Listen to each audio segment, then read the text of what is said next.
होता है, brand medicine इतना महंगा क्यों होता है और दोनों में कौन सा ज़्यादा इफेक्टिव होता है, तो इसके ऊपर हम लोग डिटेल में जानेंगे। ब्रांड मेडिसिन क्या है? देखिए, कोई भी दवा जो होते हैं वो दवा के अंदर जो सॉल्ट होता है वो इम्पोर्टेंट होता है। तो जब कोई फार्मा कंपनी किसी नई मेडिसिन या नया सॉल्ट का खोज करती है, फिर उसको खोज जो करने के बाद जो है उसको पेटेंट करवाती है ताकि कोई दूसरा जो है उस दवा का कॉपी न कर सके। तो जब वो पेटेंट करवाती है तो उसको वो अधिकार मिल जाता है कि उसको अपने नाम से बेच सके। तो फिर क्या करता है, उस सॉल्ट को जो होता है, जो मेडिसिन होता है, उसको अपना ब्रांड नेम देता है, अपना नाम दे देता है वो दवा कंपनी। तो फिर उसको जो हम ब्रांड मेडिसिन बोलते हैं। जैसे कि आपका क्रोसिन हो गया, जैसे डोलो हो गया, जैसे कि आपका पैरासिप हो गई।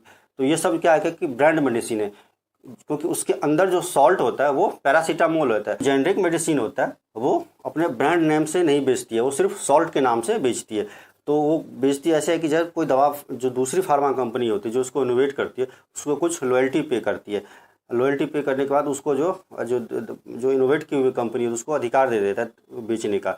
तो फिर वो दवा कंपनी जो है तो सॉल्ट के नाम से मार्केट में बेचती है। तो इसी होता है जेनरिक मेडिसिन, जो सॉल्ट के नाम से बेचती है उसको बोलते हैं हम जेनरिक मेडिसिन। और जो किसी दवा कंपनी जो है अपने नाम से बेचती है उसको बोलते हैं हम ब्रांड मेडिसिन।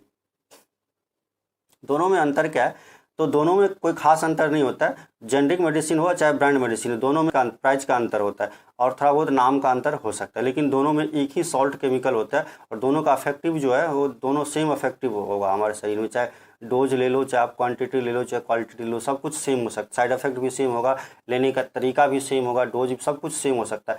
बस ये है कि दोनों में या तो जेनरिक और ब्रांड में या कलर में अंतर हो सकता है, प्राइस में अंतर हो सकता है, या तो फिर आपका फ्लेवर में अंतर हो सकता है, लेकिन दोनों को जो है सेम ही स्टैंडर्ड प्रोटोकॉल से गुजरना पड़ता है बनाने के लिए।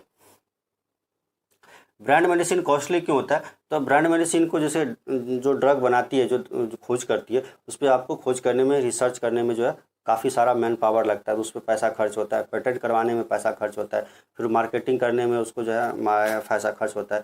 तो इसलिए जो ब्रांड मेडिसिन होता है वो थोड़ा कॉस्टली होता है, क्योंकि वो दवा पे जो बनाने वाली कंपनी होती है उस पर ज़्यादा खर्च करना पड़ता है उसको, मार्केटिंग से लेकर के बनाने तक।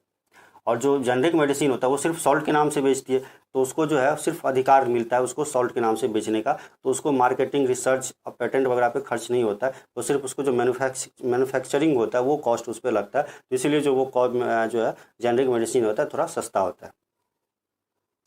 लेकिन कई ये देखा गया है कि जेनरिक मेडिसिन जो होता है वो थोड़ा कम क्वालिटी का जो है, कुछ रिपोर्ट में आया कि कम क्वालिटी का जो है होते हैं, और जो ब्रांड मेडिसिन होता है थोड़ा क्वालिटी वाइज अच्छा होते हैं। और जो डॉक्टर वगैरह जो होता है वो ज़्यादातर ब्रांड मेडिसिन ही लिखते हैं। अब दवाई के पर्ची पे दवाई का जो सॉल्ट का नाम ना लिख करके दवाई का नाम लिखते हैं। जैसे कि आपका हो गया डोलो हो गया, तो दवाई डॉक्टर पैरासीटामोल नहीं लिख करके उस पर डोलो लिख देते हैं, तो ये हो गया ब्रांड मेडिसिन। लेकिन अगर पैरासीटामोल सिर्फ लिखेगा तो वो होगा जेनरिक मेडिसिन। तो इस तरह का हो गया आपको जेनरिक और ब्रांड में अंतर। तो आपको मेरा ये वीडियो अच्छा लगे तो प्लीज़ इसे लाइक सब्सक्राइब जरूर कीजिए। धन्यवाद।